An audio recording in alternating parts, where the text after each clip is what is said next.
people that are back here. Okay, so actually I realize we stopped in a little bit of a weird place, but it's okay.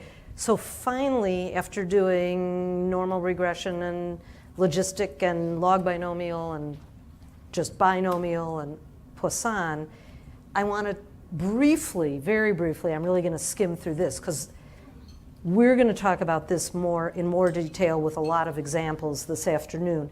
But multinomial regression modeling, and there's two kinds we can do. So what does that mean? That means instead of a dichotomous variable as an outcome, you have a polytomous variable.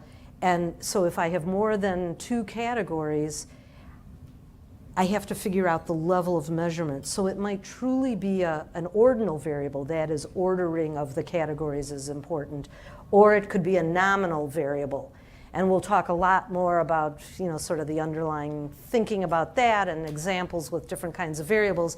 But so just briefly, though, let's go through the same kind of series of, what are the predicted values, et cetera, so the cumulative Logit model. So this is all logistic regression, back to the Logit transform. If it's a cumulative Logit model, it means the outcome variable is ordinal. The ordering there's either an explicit or implied ordering in the outcome variable. So wrong piece of equipment. So still log odds as the outcome, but what do you see here? I've got, if you see beta naught, that's always an intercept term. So I have what did I say? An outcome with four, or I have 1, 2, 3 intercept terms, right? So number of categories minus 1. So actually we will talk about dummy variables later, but similar to that. So I always have k minus 1 intercept terms depending on the number of categories, but I still have only one measure of association. If it's logistic regression, I have one odds ratio that I get if I exponentiate this beta coefficient. I get one odds ratio. So the predicted values are like this. First, it's the intercept for category 1 plus the value of the independent variable. And then what does this mean? And we'll talk a lot more about this later. This is categories 1 and 2 combined. This is categories 1, 2, and 3 combined. So this is category 1 versus all the other categories. Categories 1 and 2 combined versus categories 3 and 4. I think I have a picture of this next. And categories 1, 2, and 3 combined, we'll get to it, versus category 4. And then here's, if I show the calculation for the odds ratio being exponentiated, the intercept terms always cross out.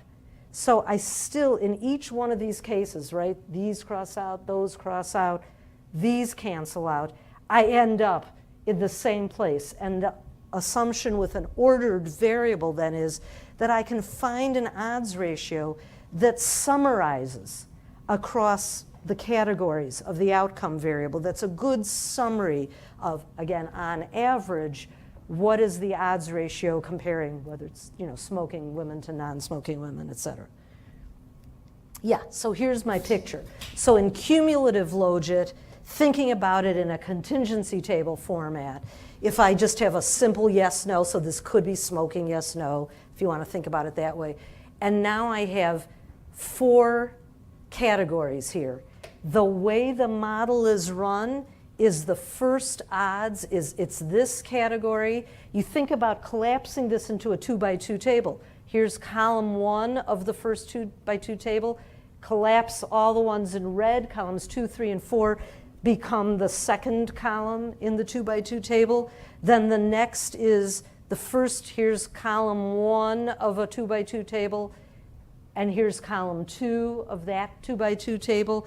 And then finally, categories 1, 2, and 3, all combined. That's column 1 of the 2x2 table. And here's column 2. And we will see tons of examples this afternoon. The generalized Logit model, in contrast, still logistic regression, still in the world of log odds, but now what we have is we still have 3 intercept terms. We now have, for each category, separate beta coefficients. And this actually really is like, if you are familiar with dummy variables, it's kind of like dummy variables, but on the left-hand side of the equation. So for the predicted values, now we have a common reference category. Instead of the moving target that's here, you know, the column 2 in the table kept changing here, right? In generalized Logit, it's always the same. So it's always category 4, and now I have these separate contrasts. Category 1 versus 4, 2 versus 4, 3 versus 4. Here are the predicted values, each with its own intercept term and its own slope or beta coefficient, its own measure of association. And here's the same thing written out as the way the odds ratios end up being. And you can see here, you know, the first intercept, the second intercept, they're both 0. We're just looking at category 1 versus category 4. So this intercept doesn't match. What am I saying? This is 1 intercept for category 1. Then we've got 1 versus 0 here for the beta, for the slope. But then we've got 0 in both the numerator and the denominator, because those are comparing 2 different categories. And so then down here, now we've got 0 versus 0 here, and the contrast we're interested in is category 2 versus category 4. This is 0, 0, and then the third one, this is all zeros, and then the 1 versus 0 is for category 3 versus category 4. Again, you're gonna see examples of this later on. So this is the picture of how it's different from cumulative Logit, because now it's always, the 2x2 tables are just row 1 versus, column 1 versus column 4, column 2 versus column 4, and column 3 versus column 4. And in each of those contrasts, the other 2 columns aren't even involved. And I will just tell you, well, let's look at the models first. So just as an example, thinking about 3 categories of birth weight. So instead of just low birth weight, yes or no, I've got this as very low birth weight, moderately low birth weight, and normal birth weight. And thinking of it as ordinal, I just run proc logistic. Proc logistic, I've now called this BW cat instead, you know, because to indicate it's not just a dichotomous variable. And proc logistic just looks for, in SAS, I don't know how this works like in Stata, but in SAS, if you're going to run a cumulative Logit model, you don't have to do anything else. SAS looks for how many values are present in your data for that outcome variable. So if I had 4 categories, it would know there were 4 categories. You know, I don't have to tell it anything. Down here, I'm running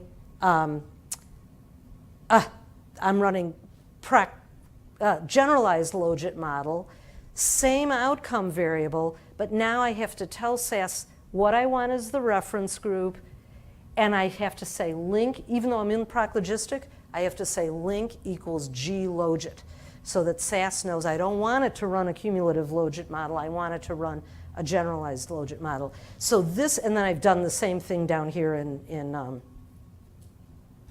with the 2 variables in the model, both smoking and late no prenatal care.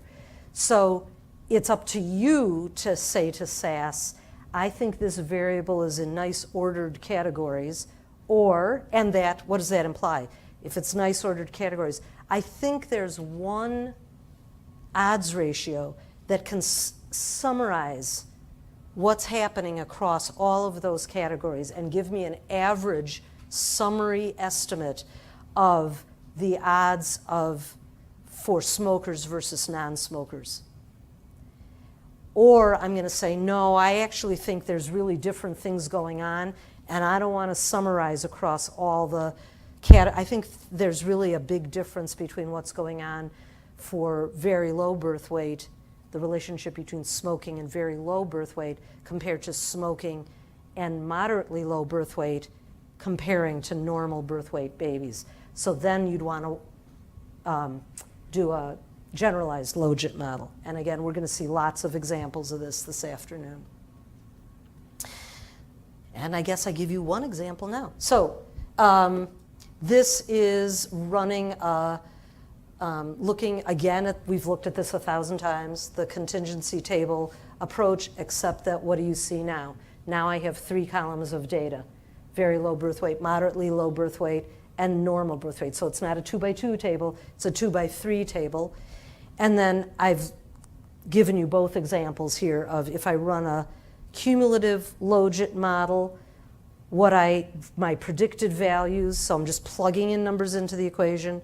And then here, if I do a generalized Logit. So up here, it's very low birth weight. What?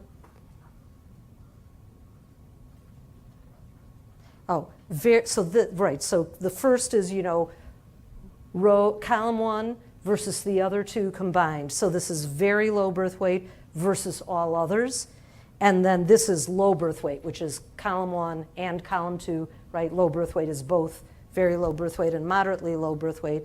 And I've just plugged in the numbers here, not in a modeling context.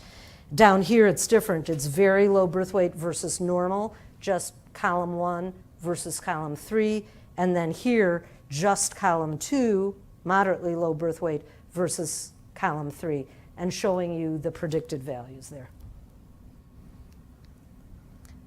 So this is with considering birth weight ordinal, what I get here. So this is a summary odds ratio. Doesn't that look pretty similar to what we did when we just had a dichotomous variable?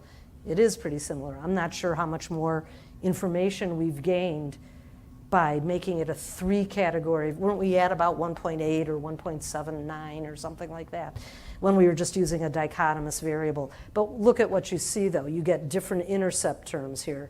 So I have an intercept. If I want predicted values, I have an intercept for very low birth weight alone, and then an intercept for moderately low birth weight. But one summary odds ratio. And then here it is with nominal birth weight. So I told SAS, no, I don't think there's one summary measure that's good. And we'll talk more about how you make that decision. But now get down here, I have actually 2 separate odds ratios. So this is the effect of very low smoking on the comparison very low birth weight versus normal birth weight, and then moderately low birth weight versus normal.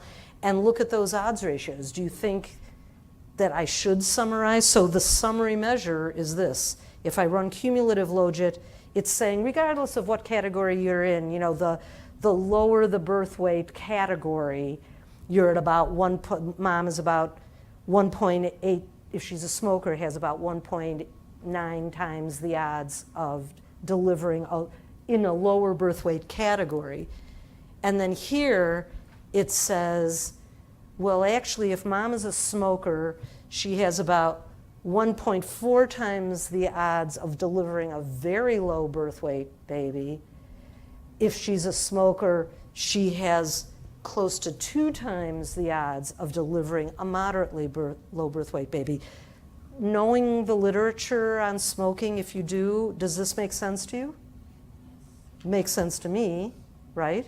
So the real action with smoking, right, is moderately low birth weight, right? Lots of other things are going on that explain very low birth weight deliveries. So actually, I think this makes more sense to me. Why would I summarize this? Right? They're very different in my view. This gives me more information because I can actually identify that really the impact smoking is having is on moderately low birth weight, not on increasing odds. It is increasing the odds of very low birth weight too, but more of the action is here. So here's the way that you can make this decision, although actually I think making it by what I just went through, which is looking at the results and also bringing a conceptual framework to the process, is the way I would like to make the decision.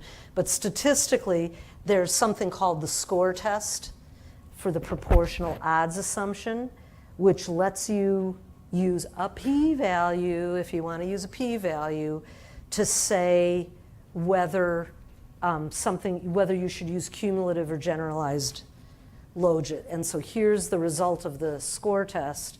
And actually, this is saying that the proportional odds assumption is violated. So it's a significant p-value. So it's actually agreeing with me that the generalized logit is better in this instance than the cumulative logit. Where do you see that score? So it's the p-value right here. It's a highly significant p-value. It's a chi-square test, and it's testing that, can I come up with a reasonable summary across all the categories and just report one odds ratio? And it's saying no, which I think is true from just looking at the results.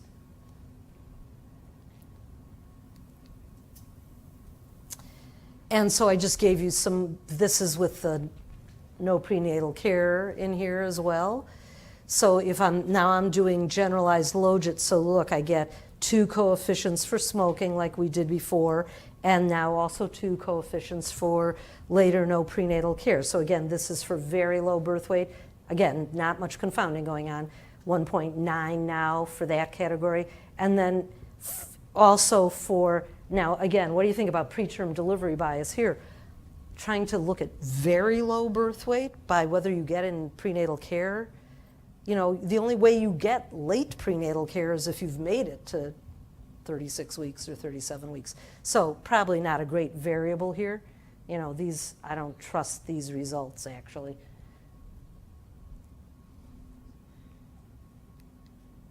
So we could collapse on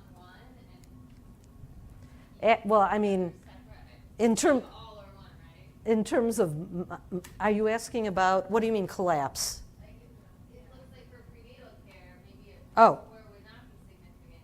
Maybe. Well, you're asking a really good question. So, and I've never really done it. There is, if you really get into multinomial modeling, because what you're saying is, what if some variables the proportional odds assumption holds, and for other variables it doesn't? I think there are programs that will let you do, I think it's something like partial, anybody back there know this? I think it's called partial something or other, I don't know. But I think maybe Stata might be more flexible in allowing you to do stuff like that. But since I haven't done this in Stata, but that is a good question, because often you have, some variables that one summary odds ratio would be adequate, and it would, if you did cumulative logit, it would do that collapsing for you, but other variables in your model, it's not good for. So that's a more specialized issue.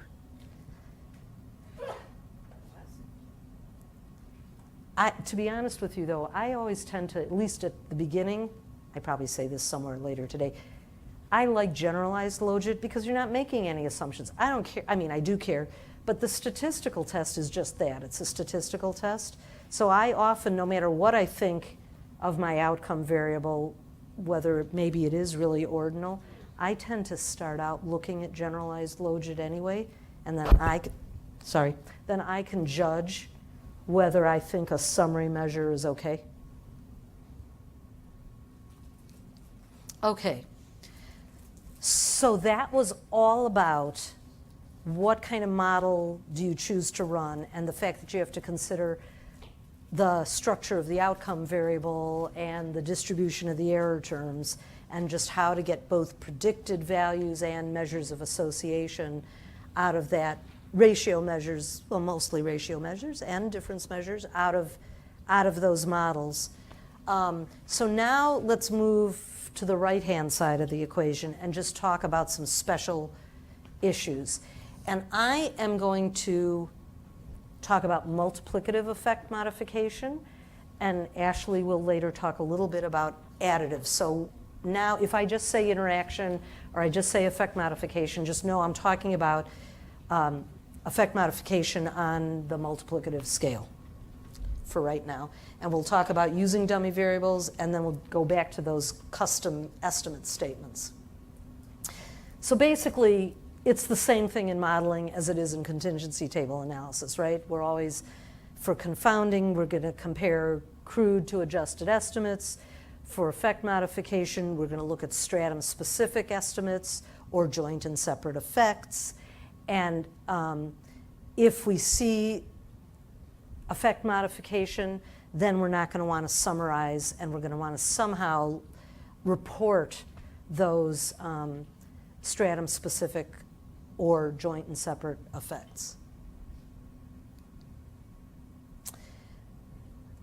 So I've just put the table statement from Proc-Freak with the fact that you've already seen a million times that just asking for contingency table analysis with 3 variables, which is what I have here, you're automatically going to get certain things out of those.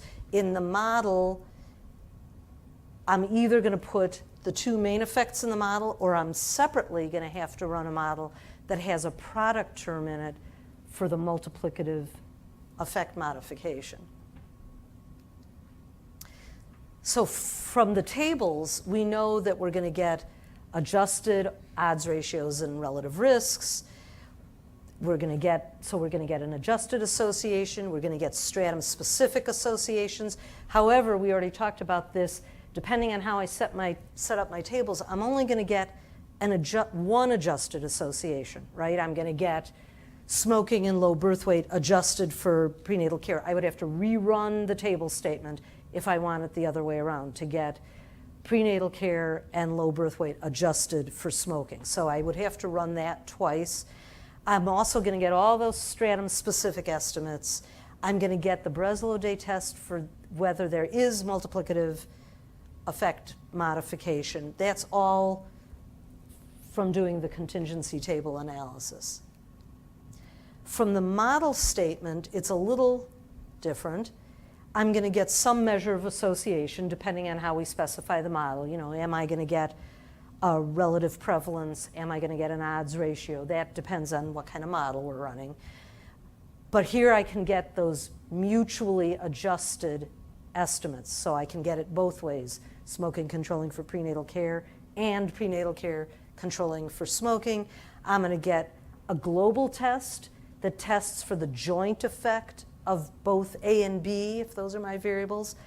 I am not going to get anything from this first model statement with no product term in the model. I'm not going to get anything about effect modification. So for that, I'm going to have to rerun a model. So you've seen this already too, right? Mutually adjusted estimates. We don't have to look at this anymore. You've already seen that. Deb? Yeah. I'm sorry, but could you go back? I don't use SAS. Yeah. And Oh. so those 2 slides I'm not seeing the differences between. The models? Yeah. Could you just. So if you look, okay. So in the table statement, in the When is the effect modification? B and A, and this would give you both adjusted measures and a test in the table statement. In frequency tables, it would give you both stratum-specific measures and adjusted measures. And when we move to the model, this first model just has these 2 main effects, variable A and variable B, and then this, see, it was back here, right? Here, and then the second model, it adds the product term in addition to those 2 main effects, okay? I think that's, well, I don't know how, I think that's how most software does it. So here's just, we looked at this before, so still no product term in the model, and we've seen that these are mutually adjusted odds ratios. And here's an important thing, though, as we start talking about effect modification. So again, I'm plugging and chugging here. I'm just by hand putting, these are looking at trying to get, without a product term in the model, stratum-specific estimates. So think about what that means. So this is adjusting for later no prenatal care. This is the intercept term. This is the smoking coefficient and smokers in the numerator. And then this is the stratum. Look at the later no prenatal care. What is the meaning of controlling for or regardless of? So this is saying, both of these groups, this is smokers, this is non-smokers, they had early prenatal care, right? They're coded 0 on early prenatal care, and I get 1.384.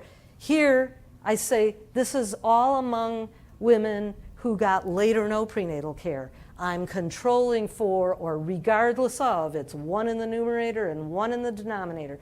And regardless of that, what happens here? By definition, with just main effects in the model, if I try and get stratum-specific estimates, right? This is stratum 1, early prenatal care, stratum 2, late or no prenatal care. I get the same thing. It's just the adjusted estimate because I have no way, SAS does not know how to look. There's nothing stratum-specific there at all. These are just mutually adjusted estimates. So,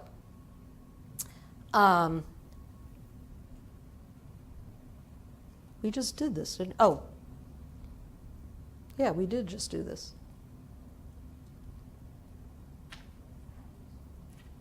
What did I do here? The predicted values, the odds are not that meaningful from a log binomial or Poisson regression. Estimated prevalences risk, can report it in addition to measures of association. So this is, okay, because I put an example here. So that was the same model that we had looked at. And I'm just saying predicted values, this was looking at the actual rates. If I run instead of, yes, with log binomial regression. So this is not logistic. So now if I exponentiate, I can actually get predicted values out of the model. So, exponentiated odds are not that interesting, but these are just actually the actual percents, 12.2, 0.07. This is intercept. This is amongst smokers, and they got late prenatal care. What's the rate of low birth weight? This is non-smokers, but they got late or no prenatal care, the rate of low birth weight. This is smokers, early prenatal care, rate of low birth weight, and this is non-smokers, early prenatal care, rate of low birth weight. And if we go back, it's for the millionth time, where is it? Shoot. It's got to be here somewhere. If you go back to the, phooey, did I put a slide number on there? No, I didn't. If you go back to the contingency tables, you'll see that this replicates the row percents in those contingency tables. I know we see them again. We've already seen them a million times. So anyway, the whole point of all this is you're not just restricted. If you run log binomial regression, you're not just restricted to reporting relative prevalences. I think we often lose the ability in a multivariable sense of actually calculating those predicted values and being able to report those. What if you're a smoker and you had late or no prenatal care and you're a teenager and you didn't gain enough weight during pregnancy, and however we build a real multivariable model, you can get a prediction of the rate of low birth weight for that subgroup from the model itself by plugging and chugging, and we're going to get SAS to do the plugging and chugging for us. So this is without effect modification again. We get from the log binomial model, again, we get adjusted relative prevalences here instead of odds ratios. This is regardless of prenatal care. This is the group in both the numerator and denominator, late or no prenatal care, early prenatal care here. Okay, let's cut to the chase. What if we put the product term in the model? Now what happens? So now we're going to get only stratum-specific measures of association. We're going to actually get a test, like the Breslow-Day test, for whether there is multiplicative effect modification or not. We're not going to get any adjusted estimates at all. So in modeling, you're either first trying to rule out or rule in multiplicative effect modification, and then you can go on and look at confounding. You can't do both at the same time. And then, Kristen talked about this some too, is also looking at joint and separate effects.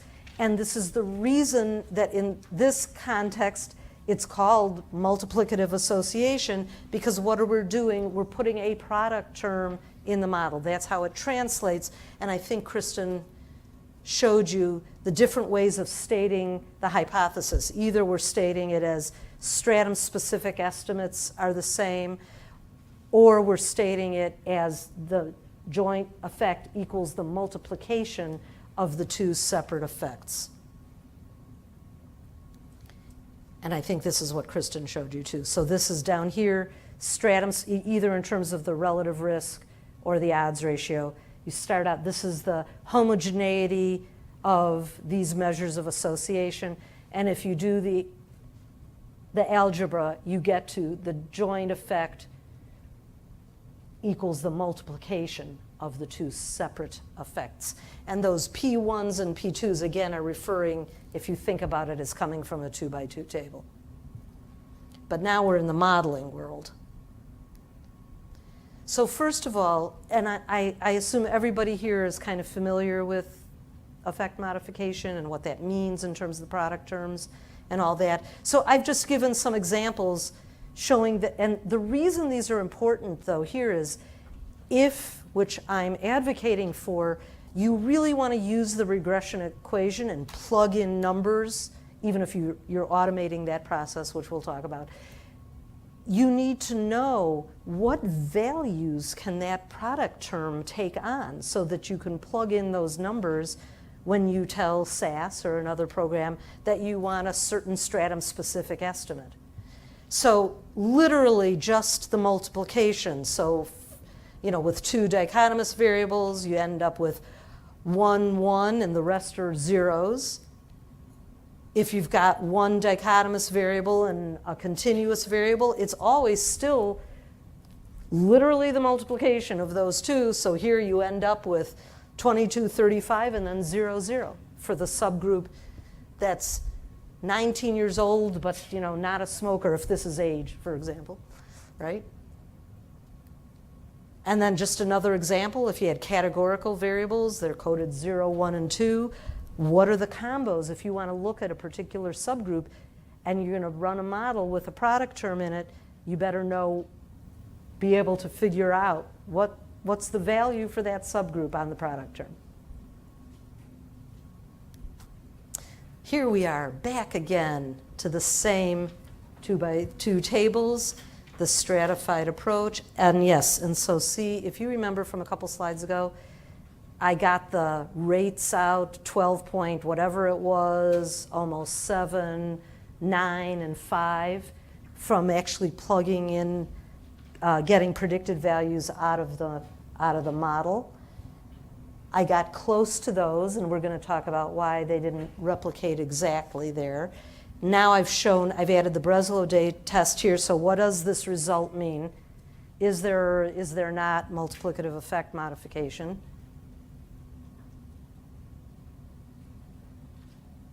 With that p-value. Not a significant p-value, right? So, and we looked at this before, right? We've looked at what do we got? The 1.84 and the one, we said, those aren't very different stratum-specific estimates, right? I would have been really surprised if we had a significant Breslow test. Okay, so you'll see what I've put here. So now I have, that's not what I have. Now I have a product term in the model, right? I have smoking main effect, later no prenatal care, and then I literally have the product term in the model. And replicate the Breslow test from the previous slide. And I've specifically struck out how do we compute the adjusted estimates, because we can't. There's a product term in the model. Once that happens, we can only do stratum-specific estimates. So we're going to talk about that. And then I want to ask you, what's the interpretation? So does anyone want to try and report you know, if I get an odds ratio, I go e to the 0.5799 or e to the 0.2514. What are those?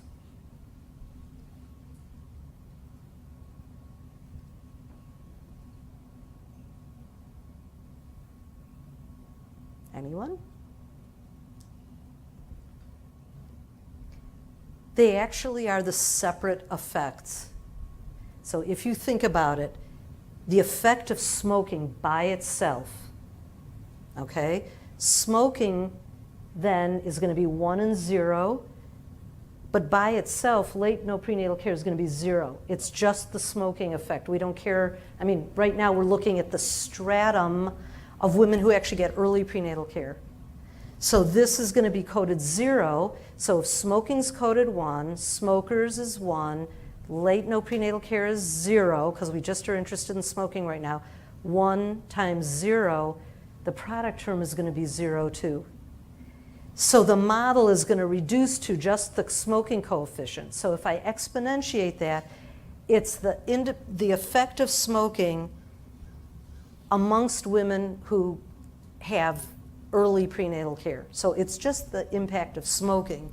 And if I do it the other way around, it's going to be the impact of later no prenatal care amongst non-smokers. So what is the separate effect for later no prenatal care in the group that, you know, is low risk on the other factor? So I plugged and chugged. So I've computed the stratum.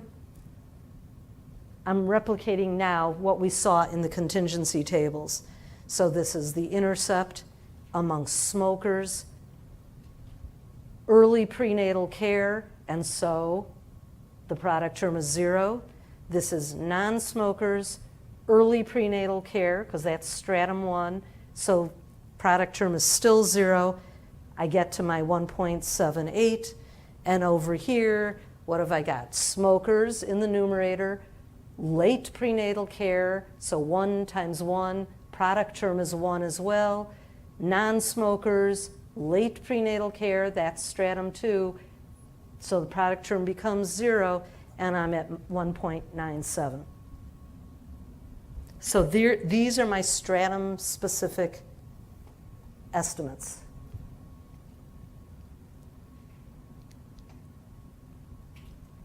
Now I'm going to do it in terms of the joint and separate effects directly. So what does that mean? The joint effect is you're a smoker, you got later no prenatal care, so the product 1 times 1 is 1.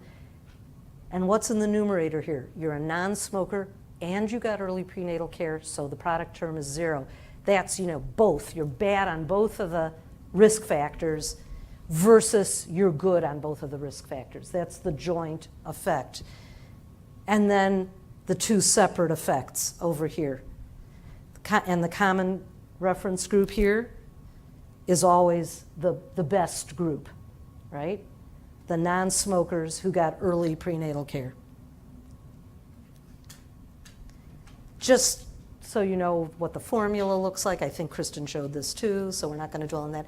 And this we don't have to go into too. You can take my word for it and look at it if you want. The important thing is here that the test for multiplicative interaction, whether you think about it as homogeneity of the relative risks or odds ratios, or you think about it as the product of the separate effects equaling the joint effect, you end up looking at the p-value for the product term in the model, if that's the way you're modeling it. So that tests the hypothesis no matter how you state it for multiplicative effect modification. If you think about it as homogeneity, the stratum-specific measures of association, or you think about it as joint and separate effects, same test. So we don't have to spend much time on that. And then this, and I'm not going to spend a lot of time on this, except to say that sometimes rather than putting that product term in the model, it actually is nice to model directly the joint and separate effects, even though we can get SAS to give us those anyway. So this, I've just shown you some code in, it's like making an index if you think about it. So I've said you know, if it's like if smoking equals 1 and they got late prenatal care, I'm going to put them in one category for the joint effect. And then if 1 is 1 and 1 is 0, you know, I'm just literally making a categorical variable to represent the joint and separate effects in the data step in SAS. Same thing again. You've seen it. Oh, different data. This is really variable A and variable B. So now what do we have? A significant interaction. We have a stratum-specific. First stratum relative risk is 2.8. Relative risk there is basically the null if you put a confidence interval around that. And so we've got, actually, at least the p-value telling us that we have significant multiplicative interaction. So with those data, I've done the same kind of I've replicated what we just saw in the contingency tables on the previous slide. I've actually calculated the two stratum-specific results. And again, I cannot get adjusted estimates because I have the product term in the model. So this is not smoking adjusted for, or variable A adjusted for variable B, or vice versa. And now I've done directly, I've made SAS do the calculation of the joint and separate effect here. And here's the joint effect, here's the two separate effects. And now, instead of variable A, variable B, and the product between those two, I've used the variable that I coded in the data step. So I nicely labeled them so I'd remember what the hell was going on, right? So this is the joint, this is no, yes, no, yes, yes, no, yes, yes. So this is the joint and this is the joint effect. This is the separate effect of variable A. This is the separate effect of variable B. And I've modeled them directly. And so now I literally get them in the model. I can just exponentiate those beta coefficients to get the joint and separate effects. So it's nicer because I get them directly, but I actually now have no test. So again, conceptually, I can say, ooh, is 2.4 equal the product of 1.03 times 1.07? No, we can see that, right? But I don't have a statistical test that tells me, is that statistically effect modification or not?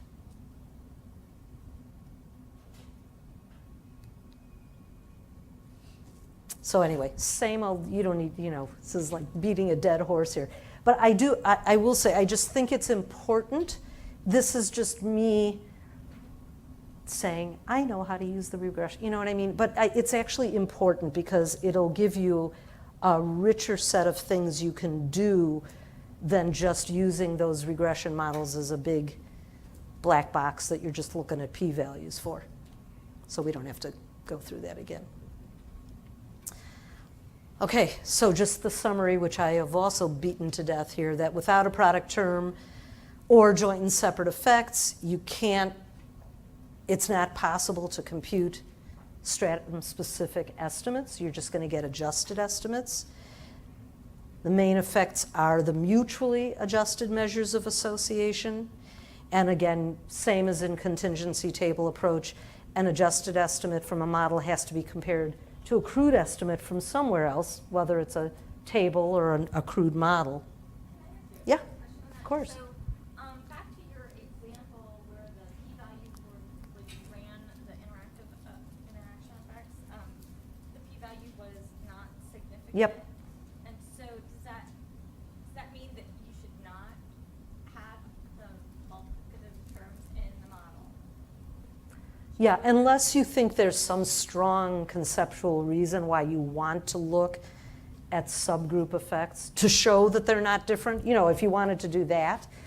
But from a statistical standpoint, it's inefficient. Why would you, as statistician, why would you waste a degree of freedom in the model on a product term when there's nothing going on between those strata? Why don't you just want adjusted estimates in the model? And then you can say, is there confounding? Does one confound the other? But you've ruled out any meaningful effect modification. Yeah? You said you use these, you do all these calculations to have fun and see, get, No, all, I get actu- all the information out of the model Yeah. that you can, and one of them is predicted values. But Right.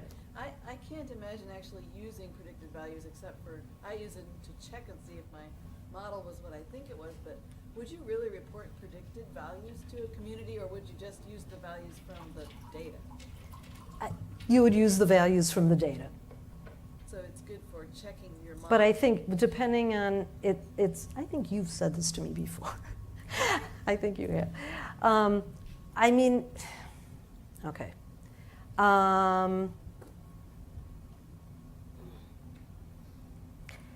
You know, if I were really looking at a truly like I had built a model, I shouldn't be by the speaker. If I had built a model that had, let's say, 6 variables in it, and depending on what data set I was using, the contingency tables, you know, if I actually just looked at the raw data and did all the combinations of values, so I got for this subgroup and that subgroup, it might be, I don't know. I mean, I'd certainly need to put confidence intervals around them, and it might be more efficient to get them out of modeling. And at least, I guess, at least do what you're saying, which is to check. Because I don't know, do you report these separate, you know, again, if you're for teens who are smokers, who are Hispanic, who didn't gain much weight during pregnancy, who are, blah, blah, blah, you know, like with 6 or 7 variables, right? I mean, honestly, I don't know that you'd be reporting even the raw data that way, would you? Yeah, probably not. But so I think, though, for me as an epi, it's not just checking the model. I still sort of, for myself, for internal use, I find it useful to sometimes look at those predicted values out of multivariable models for me to get a sense of, ooh, what's going on, you know, what are, just like seeing a listing for different subgroups that I might be interested in, looking at the actual prevalence estimates. So the ones from the data might be so unstable that they... You're going to have 0 cells pretty fast, right? That's why I'm saying the modeling might be more efficient. Is that a hand over there? Yeah. I was going to say, I don't know if you're, like, probabilities out of the models. I mean, Yes. That's what I'm talking about. To compare, so if you have, say, one example that I had done in a class once was VA data. So they want to compare death rates across hospitals, but they have a lot of different hospitals, and each of the hospitals have different populations. So they use the bulk, all of the data, they run one model to get these estimates for the whole set of people, and then you can average them by hospital, like based on these, they saw these people, they have these probabilities, and you would expect this many deaths, and then compare to how many they actually have. So if they're above or below, how are they doing? It's getting, yeah, I mean, in that sense, it's like, right, it's an expected value. They're sort of saying, what would we predict that we would get, right? When you have a lot of different groups, and you have small numbers, and you pool them together, Mhm. you get like a predicted value, and then see how they're doing compared to how they should be. That's what I think. I mean, I think it's also, again, for internal use. I think on the webinar last Friday, you know, you could have a relative prevalence of 2.0. And do you know what's in the numerator and what's in the denominator? Is it 12% versus 6%? Is it 30% versus 15%? You know, you're still going to get it. So it's a way to ground yourself, I think, in what's in the numerator and what's in the denominator. That's how I think of it anyway. We can discuss this more later. Okay. So I want to go on. Oh, this is the same thing, except what is if you have the product term in a model, just to summarize, that then you've got stratum-specific effects, not adjusted effects. The p-value for the product term is the test for multiplicative interaction, and you could also do it in the form of joint and separate effects rather than putting the product term in the model. Can I ask one question? Yeah, So of course. If it is significant, The product term. yeah, if the product term is significant, then is there any use of running the model without the product term? You wouldn't, no, you wouldn't, unless you had a good conceptual reason to say, I don't care that there are stratum-specific differences. No, then you're saying there's, at least on the multiplicative scale, there's effect modification, and I want to report separate estimates, separate stratum-specific estimates.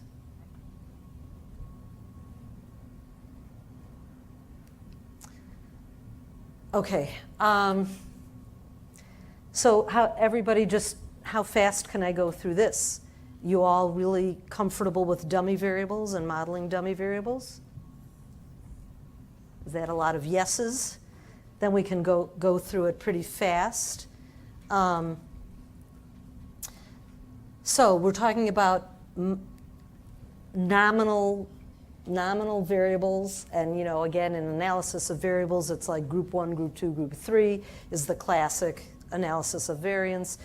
And you're talking about mean differences. The equivalent in our world, if we have proportions as an outcome, is really thinking about how the log odds or the log proportions might change.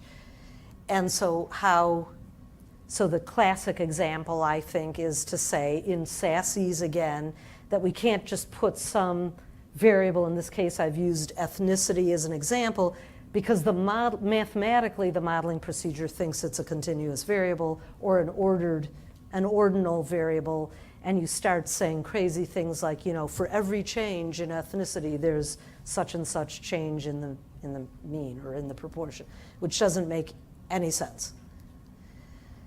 So the way we get around that is to model a set of either dummy, or they're sometimes called indicator variables. And here's where we get into this k-1. If we have 4 categories, we're going to have 3 dummy variables in the model. This is just an aside, I took out of this is how long I've been doing presentations like this, and I finally took it out of there, is when I was trained, I had to actually use the data step in SAS and actually create dummy variables. I've been using SAS before there was a class statement, okay? So now, of course, so I finally took that example out of here. And so now, of course, there's a class statement which will automatically create these dummy variables for you in SAS.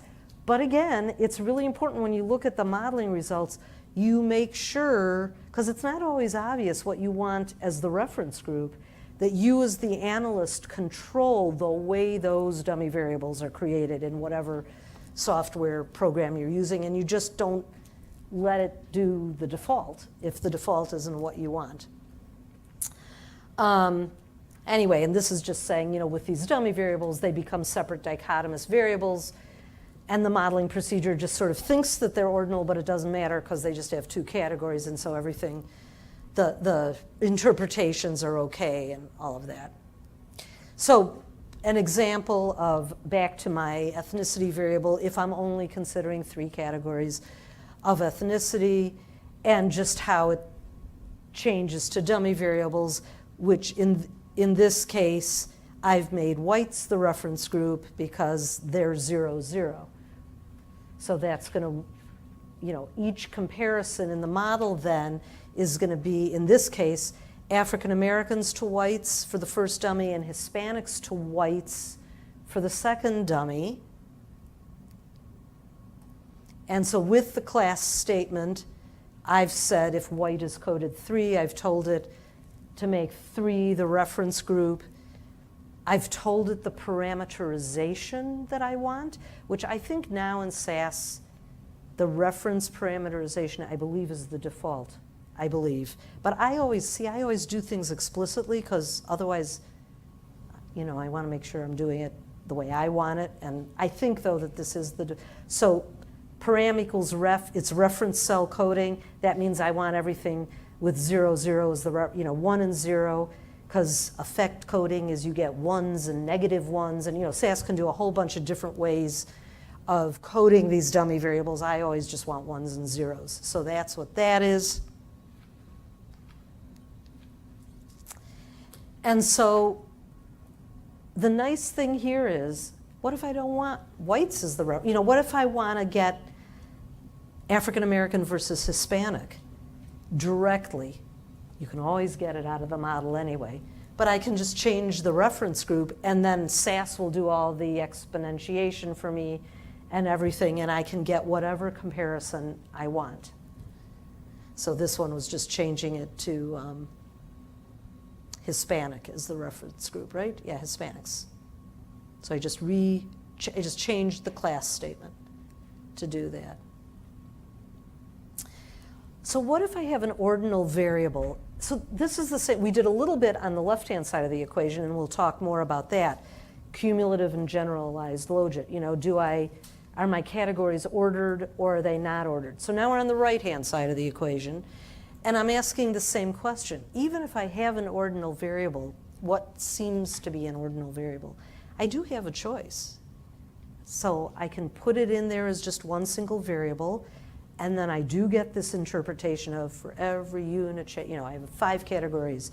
For each change in category, I have such and such an effect on the outcome.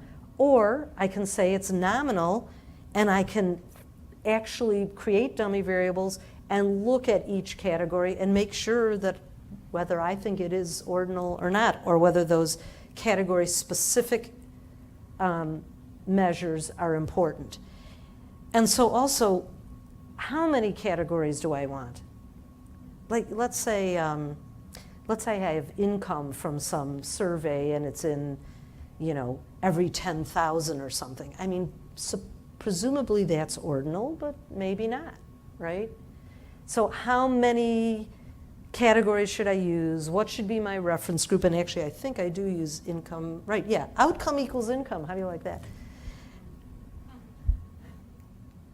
So just as a hypothetical here, if these are my income categories, what do you think I should make the reference group if I decide? Well, first of all, if I just put this variable in the model as an ordinal variable, what's going to be my reference group? Doesn't SAS usually just pick the one with the highest end? No. It's going to, if this is, think of it as like a continuous variable, it's going to make this the reference group, and then it's for every unit, as X increases, does Y increase, right? So we could think maybe that's fine, actually, whether we're going to use ordinal or nominal. If we think about this as more nominal, any ideas about, this is a perfectly reasonable reference group, but might there be other reasonable reference groups? Well, so give me some examples of questions and tell me which reference group you would choose. Yeah. The best outcomes are usually people that have highest outcomes, so I would probably want the reference group to be the income. Okay, now think about the healthcare system, although this is changing a little with the ACA, but think about the old healthcare system. It's still the same, really, probably. Maybe the middle ones, you could see like the differences between the low and the high compared to the Well, so very low income, have health insurance, right? They're on Medicaid. Whereas if somebody's uninsured, they're more likely in this category, right? So maybe you want this, because this might be also elevated odds or risk of whatever it is we're looking at as the outcome, as might these. It's worth investigating, right? Seeing, so if you use it purely as an ordinal variable, you're making the assumption, as with continuous data, as X increases, Y either decreases or increases, right? You're making that ordered assumption.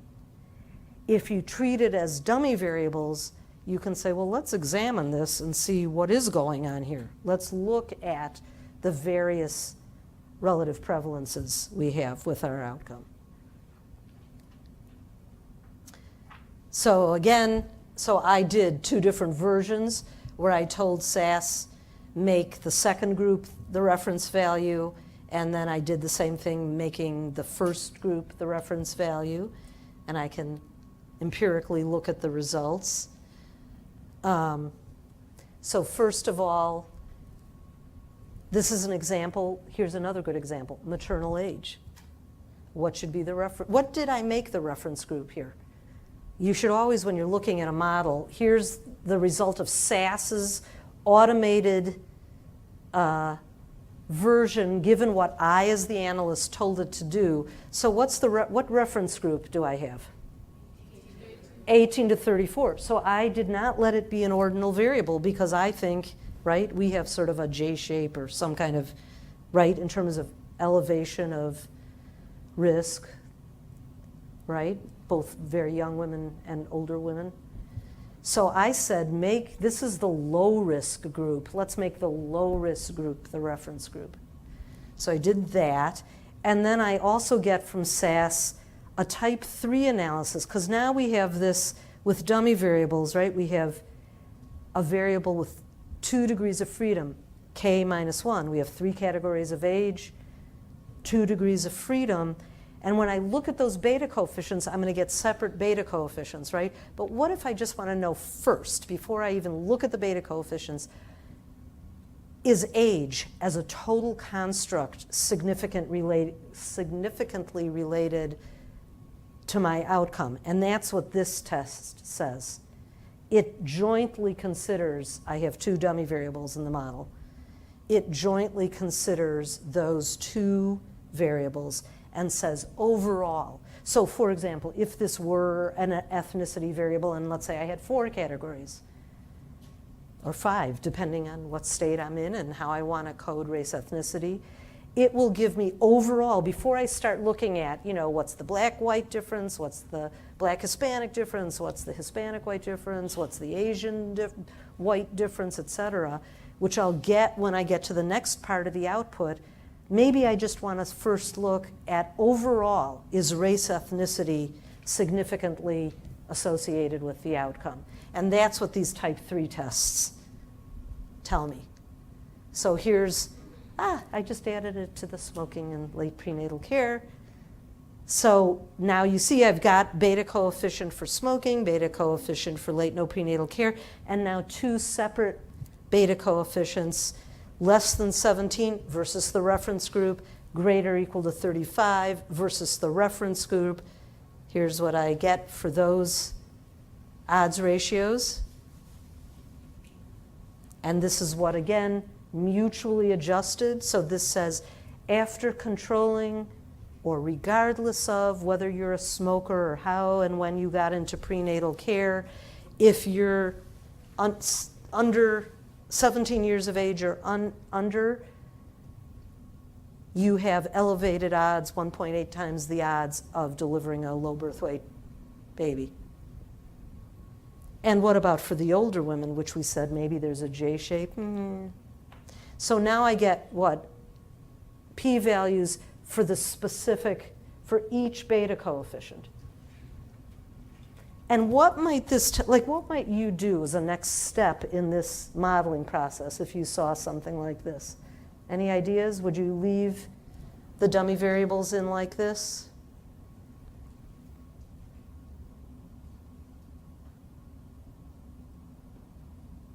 I might say, actually nothing much is going on here. So actually, I think of 2 things I might do. I might just say, let's collapse the reference group, include the older moms in the reference group, and just look at teens, because we're not much above the null for the greater. Or I might say, maybe my cut points are wrong.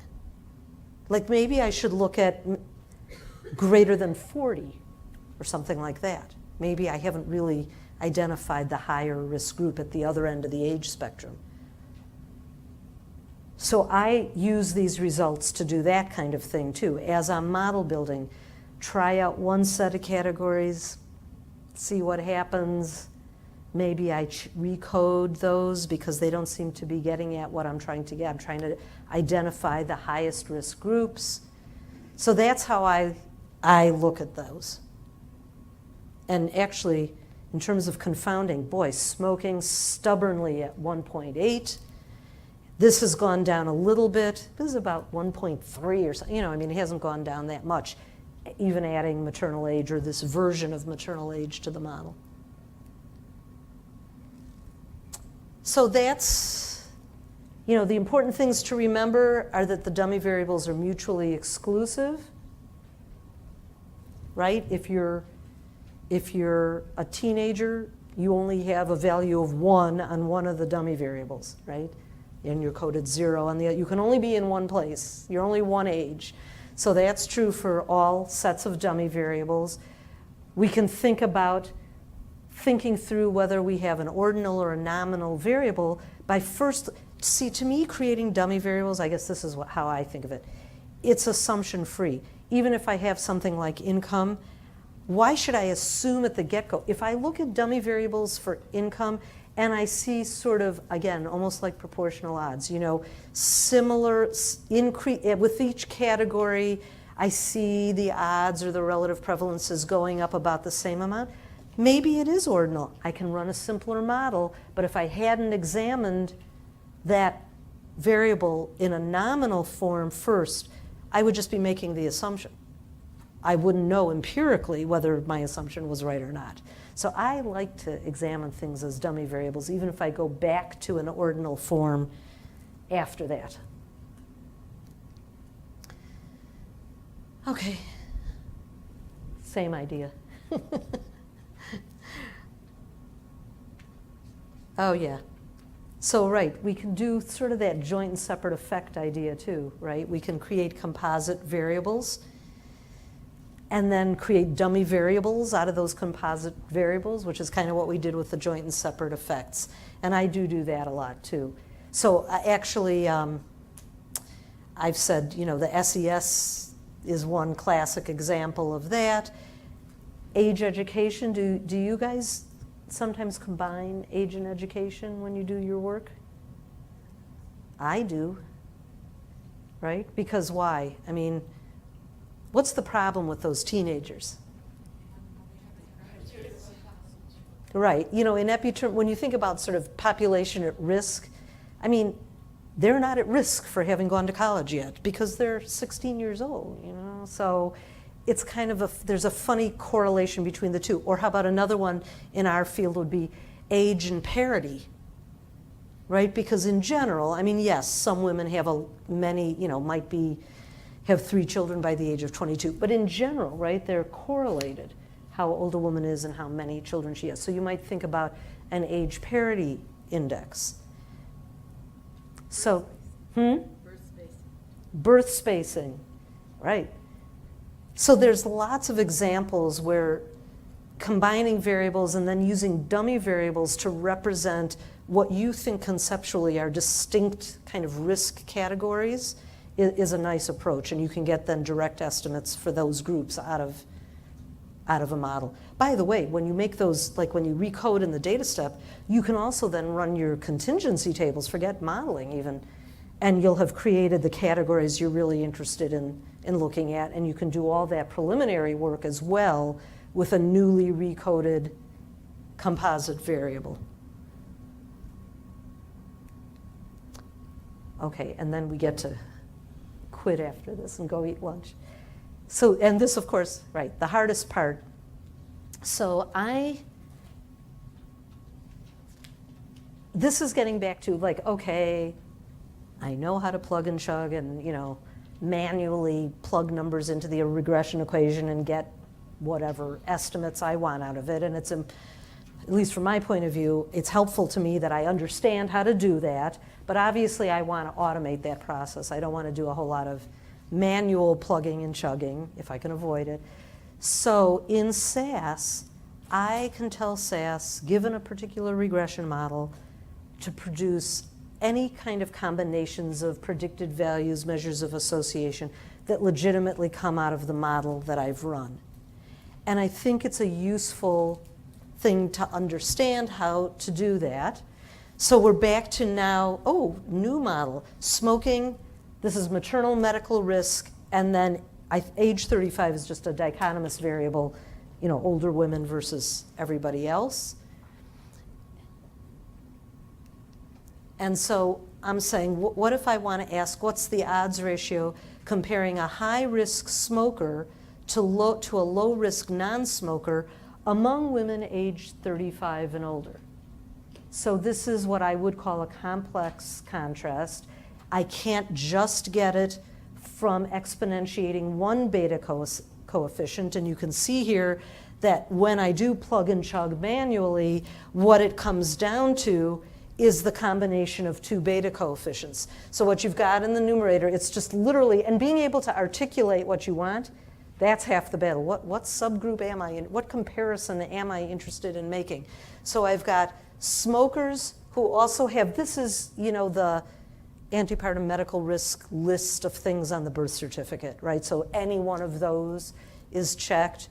So she's a smoker, she has some kind of medical risk going on, and she's 35 or older, compared to she's a non-smoker, she doesn't have any of those medical risk factors, but she's also greater or equal to age 35. And when that reduces, when I do the math, it's more than one beta coefficient to get that measure of association.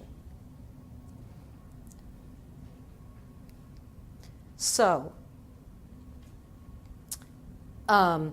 this one we talked about already. It's if I want to compare African Americans to Hispanics, and I don't want to, in the class statement, just run the model again and, you know, keep changing the reference group to get directly what I want. So I've got whites as the reference group here. So it's African Americans, so Hispanics equals 0. That's compared to whites. And then here is, you're not African American, but you're Hispanic. So I've said, even though I, in the class statement, declared whites as the reference group, here's a way I can, in that same model, tell SAS by writing an estimate statement that I also want black versus white, Hispanic versus white, which I'm going to get directly out of the model, but I also want black versus Hispanic.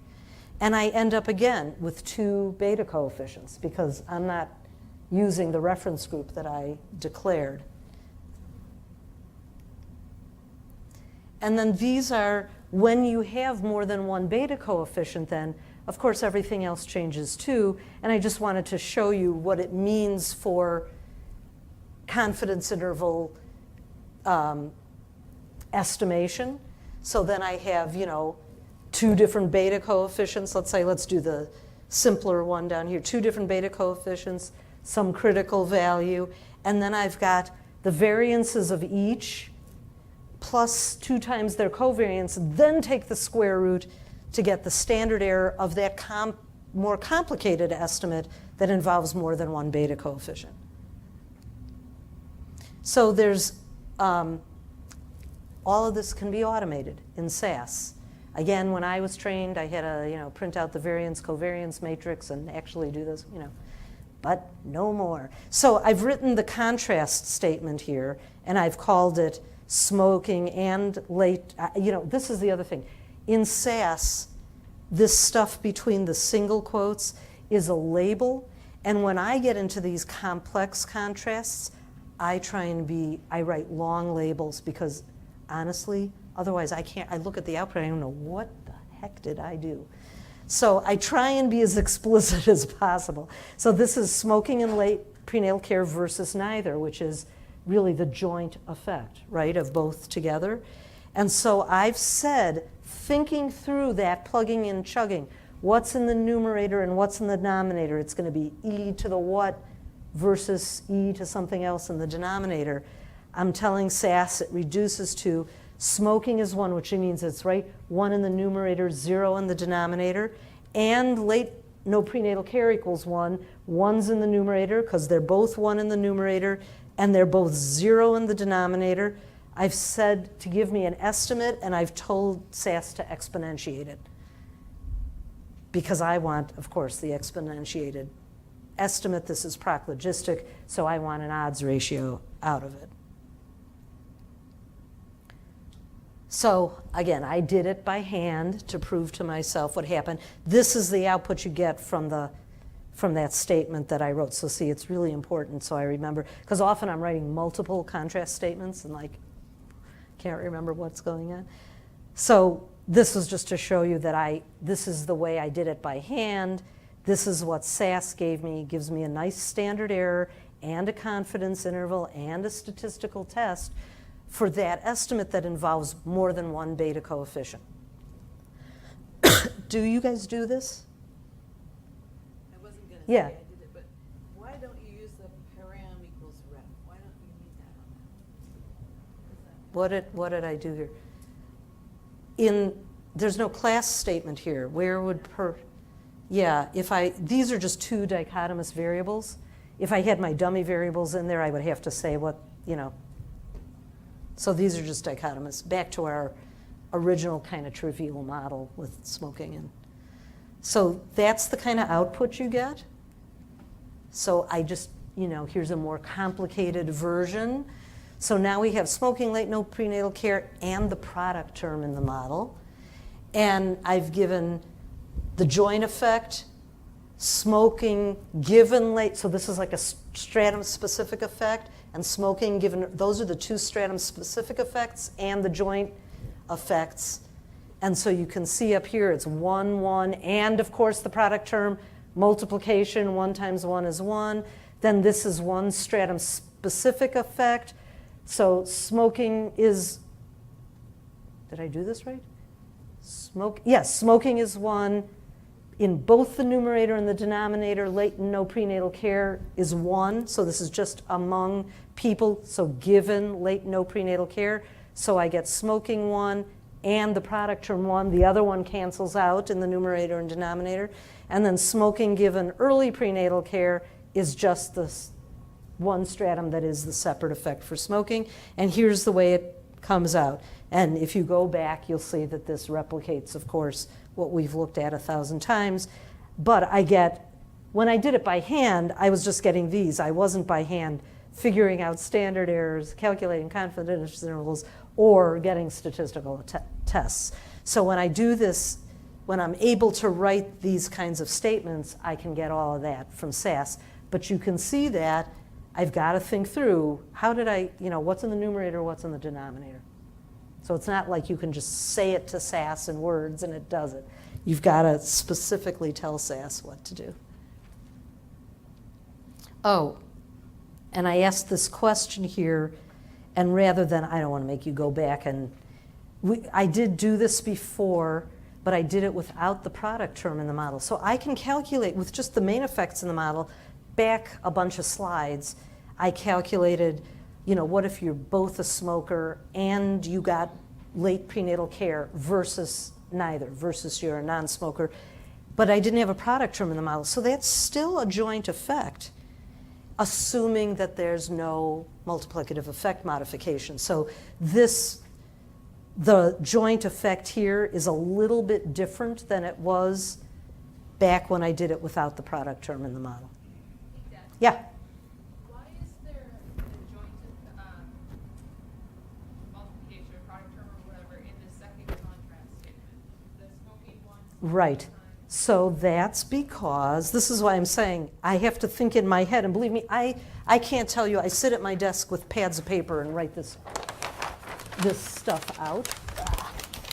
I'm too short. Yikes. Oh, this is pathetic. Just tear it off. Okay, let's make a mess. So it's this, if I go E and then I've got, the intercept term, whatever it was, and then this is smoking and your smoker, and then your late or no prenatal care, the main effect term, right, late PNC, is times 1.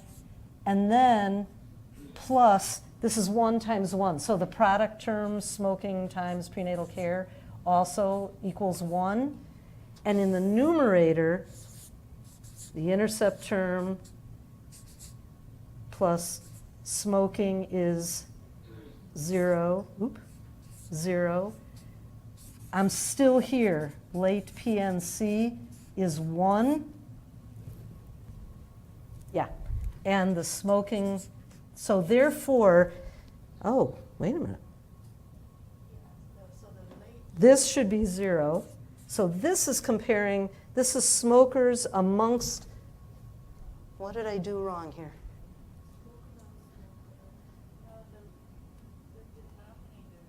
What did I do wrong here? Smoking late, no prenatal care. The product term should be what? No, but this is, I'm just, No, it's 0. see, this is 0 and this is 1. Oh, yeah, so that's right. So that you did it right now. Yeah, so this is smoking 1, right? 1 minus 0 here, and 1 minus 0 here, right. So, oh, phew, did it right. This is why I sit at my desk and do this, you know what I mean? So these canceled out because it was just amongst women. I didn't care. So regardless, you know, this was just amongst the women. That's why it says, see, I did my best with labeling, but still, given that you had late no prenatal care, that means whether you're here or whether you're here, you had late no prenatal care. So that crosses out, but this changes and that changes. So both of them are in the contrast statement. Does that make sense?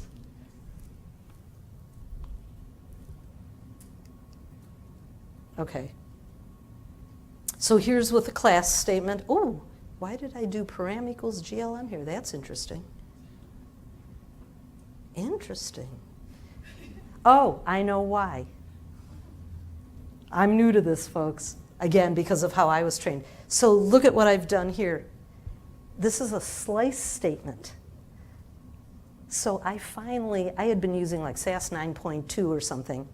And last year, I think it was last year or 2 years ago even, Ashley pointed out to me that, oh, there's now a way in SAS that you can get stratum-specific estimates without writing those contrast statements. So I finally have SAS 9.4 downloaded on my computer. So I, tried this out. And I think what I figured out is that you had to use the GLM parameterization. I went to the documentation and read the help file on this because I've never done this before. So this is with a product term in the model. And I used a slice statement, and I gave it the product term, and again told it to exponentiate, and this is what I got. This is the slice output that I got. So I'm new to this. I bet, what I don't know is, can I do all sorts of other kinds of complex contrasts and slice? Honestly, when I did this, I'm not sure it's that much easier in any case, because I still had to figure out, okay, am I just putting the product, what am I putting there? I had to figure that out anyway. So anyway, just another tool for you to think about using if you're SAS users anyway. Okay, and this just log binomial regression now. It's now just one more example, then we're just about done. Now I have smoking, late, no prenatal care, and age parity index, which I talked about. This is like the med risk variable, same idea, the antepartum risk factors. And now look though, I put one product term in the model, smoking by age parity. So like I could also have smoking by late no prenatal care. I could have late no prenatal care by age parity. I could have every pairwise. I could have three-way interactions, which I will just say I rarely look at, which some people might disagree with. I pretty much stick to two-way interactions. So anyway, I only have one in, and you can see I'm running log binomial regression. The link function is log. The distribution for the error terms is based on the binomial distribution. Here are the type 3 effects again. So in this model, I have my age parity variable has 4 categories. So 3 degrees of freedom, number of categories -1, 3 degrees of freedom, and it's telling me that overall, combinations of age and parity are significantly related to low birth weight. And how about my product term, the smoking by age parity? Actually, yeah, well, with a product term, this is really just the separate effect here and the separate effect here. Those two variables are involved in the product term. So actually, you know, but the interaction term is also significant, looks like. Now let's look at how messy this can get. This is still only, what do I have? Smoking, late prenatal care, age parity, and this is only a 4-variable model because the product term is, you know, a combination of 2 of those 4 variables. And even so, what am I looking at now? Look at the output I get. Because I've got a 4-category variable, I have both separate main effects beta coefficients, and you can see I tried to label again, so you can see my index. Okay, what's my reference group? By looking at, I have 20 plus multips, 20 plus premips, and teen multips here, so what's my reference group? Right, which honestly is probably not the best reference group, right? But that's what it is here. So, and then these are the 3 product terms. And if I go over and I look at the p-values here, this one totally not significant. So that's for the teen multips, you know, but crossed with smoking, right? That's what I've got this? Yeah, crossed with smoking. That interaction in that stratum doesn't appear to be significant. So like how could I simplify this model? And then we've got close to significant and then very significant. Like is there a way that you might recommend simplifying this?